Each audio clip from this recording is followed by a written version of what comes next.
ప్రజల సమస్యలతో పరిష్కారానికి సంబంధం లేని ఈ కూటమి కలయికని ఏ మేరకు ఆమోదిస్తారని మీరు అనుకుంటున్నారు?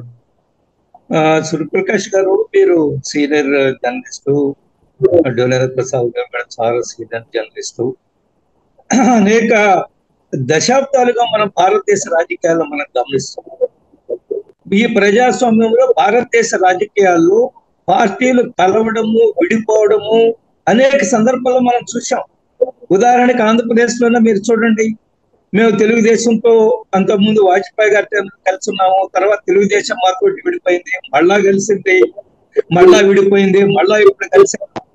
ఈ కోయిలేషన్ రాజకీయ పార్టీలు డయామెట్రికల్లీ ఆపోజిట్ సిద్ధాంత వైరుధ్యం ఉండే రాజకీయాలు కూడా కొన్ని రాజకీయ అవసరాల కోసం, కొన్ని సందర్భాల్లో ప్రజల అవసరాల కోసము, ప్రజల అవసరాల కోసము రాజకీయ పార్టీలు కొన్ని కలుస్తుంటాయి.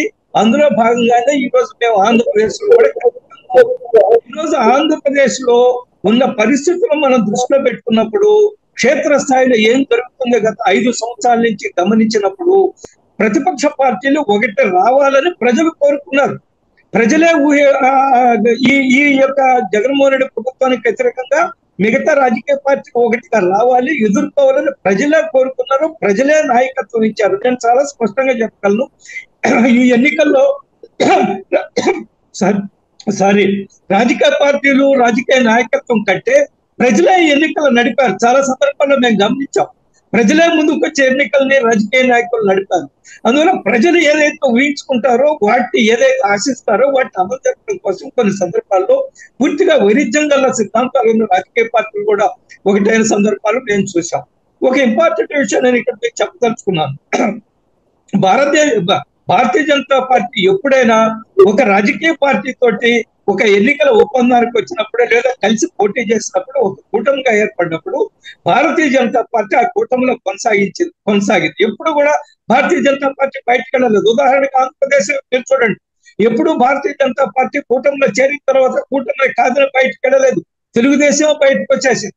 దేశంలో ఎక్కడైనా మీరు చూడండి, అది బీహార్ కానివ్వండి, లేదా మహారాష్ట్ర కానివ్వండి, లేదా మన ఒరిస్సాలో ఎంతోమంది బీజేడీతో మేము కలిసి ఉన్నాం, ఎక్కడైనా మీరు చూడండి, Bharatiya Janata Party on its own ఎప్పుడూ కూడా మేము కూటమి నుంచి బయటకు వెళ్ళిపోతున్నాం అని ఇప్పటికీ చెప్పలేదు.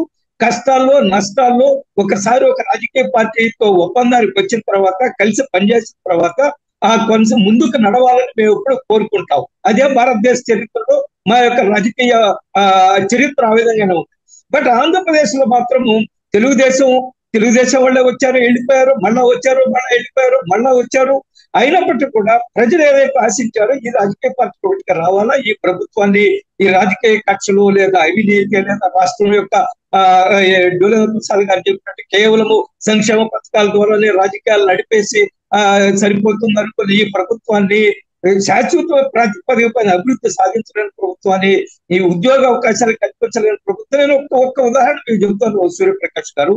2022-23లో ఈ రాష్ట్రం నుంచి ఐటీ ఎగుమతులు 2000 చిల్లర కోట్లు అండి. ఆంధ్రప్రదేశ్ నుంచి ఐటీ ఎగుమతులు 2000 చిల్లర కోట్లు మాత్రమే. మన పక్కన కర్ణాటక నుంచి 2 లక్షల చిల్లర కోట్లు ఐటీ ఎగుమతులు. మహారాష్ట్రలో 2,40,000 ఐటీ ఎగుమతులు.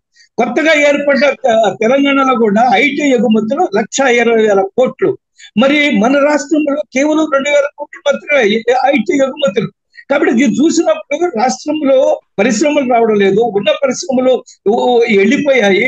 కియాకి సంబంధించిన అనుబంధ పరిశ్రమలన్నీ కూడా ఇక్కడ లేవు, బయటకు వెళ్ళిపోయాయి. అదేవిధంగా మన చిత్తూరు జిల్లా నుంచి అమర్ రాజా 8,000 కోట్ల రూపాయలు తీసిపోయి పక్క రాష్ట్రంలో పెట్టుబడులు పెడుతున్నారు. ఇక్కడ పరిశ్రమలు పెట్టడానికి సిద్ధంగా లేరు. ఎందుకంటే ఈ రాష్ట్రంలో రాజకీయ వాతావరణము, పారిశ్రామిక వాతావరణము సరిగా లేదు అనుకున్నారు. కాబట్టి ఈ పరిస్థితులన్నీ చూసినప్పుడు తాత్కాలిక రాజకీయ వైరుధ్యాలు ఉన్నప్పటికీ కూడా రాష్ట్రం కోసం, రాష్ట్ర ప్రజల కోసము, రాష్ట్రం ముందుకెళ్లడం కోసము సంక్షేమము, అభివృద్ధి 2 కళ్ళను మనం అనేక సందర్భాల్లో చెప్పుకుంటుంటాం. కానీ దురదృష్టవశాత్తు ఇక్కడే ఉంది, ఒక కన్ను లొట్టబోయింది. కేవలం సంక్షేమం మీద మాత్రమే ప్రజల జోబుల్లోకి నేరుగా డబ్బులు వేసేస్తే రాజకీయాలు ఎంత చేకూరుతుంది, మళ్ళీ తిరిగి అధికారానికి రావచ్చు అని అనుకున్నారు. ఏ మాత్రం ఒక పారిశ్రామిక విధానం లేదు, ఒక ఆర్థిక విధానం లేదు, రాష్ట్రంలో శాంతి పరిస్థితి బాగలేవు. ఇవేమి ఆలోచించకుండా కేవలము సంక్షేమం ఇస్తే సరిపోతుందనే దానికి ప్రజలు దాన్ని ఆమోదించలేదు. ఏ సంక్షేమం అట్లా అనుకుంటే ఈ రోజు చంద్రబాబు నాయుడు గారు సూపర్ 6 పేరుతోటి ఇంకా పెద్ద ఎత్తున 3,000 కాదు పెన్షన్, నేను వస్తే ఒకటేసారి 4,000 చేస్తానన్నారు. అదేవిధంగా రైతులకు 20,000 ఇస్తానంటున్నారు. అదేవిధంగా అమ్మ ఒడి ఏదైతే ఉందో మాతృవందన పేరుతోటి ఇంట్లో ఎంతమంది ఉన్నా కానీ ఆ పిల్లలందరినీ కూడా చదివిస్తూ ఉంటున్నారు. కాబట్టి ప్రజలు ఆ సంక్షేమం ఈ సంక్షేమం వేరు చేసుకునే అవకాశం కూడా ఉంది కదా.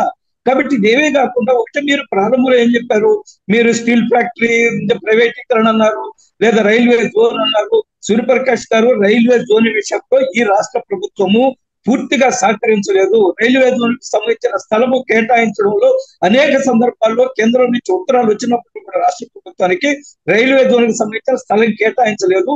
100 కోట్లు ఎప్పుడు రైల్వే జోన్ కేటాయించారు. పార్లమెంట్ లో సంబంధిత మంత్రి, బాధ్యత మంత్రి చెప్పారు పార్లమెంట్ లో రైల్వే జోన్కి స్థలం ఇవ్వలేదు ఆంధ్రప్రదేశ్ రాష్ట్ర ప్రభుత్వము.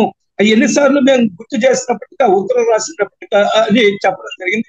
కాబట్టి ఇవన్నీ ఈ పారామీటర్స్ అన్ని చూసుకున్నప్పుడు రాష్ట్ర ప్రభుత్వం, ఈ రాష్ట్రంలో అధికార పార్టీ అన్ని ఫ్రంట్స్ లో ఫెయిల్ అయింది, అన్ని రంగాల్లో విఫలమైంది.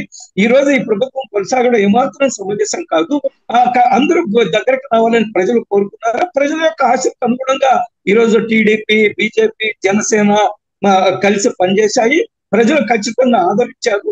రేపు 4 తర్వాత అద్భుతమైన ప్రభుత్వము ఈ రాష్ట్రాన్ని అన్ని విధాల, చంద్రబాబు నాయుడు గారితో ఎన్ని రాజకీయ విభేదాలు ఉన్నప్పటికీ కూడా ఆయనకి ఒక పరిపాలన అనుభవం ఉంది. ఏమి చేయాలని ఒక విజన్ ఉంటుంది చంద్రబాబు నాయుడు గారి. ఏ విధంగా అదే పారిశ్రామిక విధానం కానివ్వండి, లేదా సంక్షేమ విధానం కానివ్వండి, లేదా ఇంకా రకరకాలకు సంబంధించిన విధానాలు కానివ్వండి, కొంత విజన్ ఉండే నాయకుడు. కాబట్టి వారి నాయకత్వంలో ఈ రాష్ట్రంలో ఈ ఎన్డీఏ కూటమి ఖచ్చితంగా అధికారానికి వస్తుంది.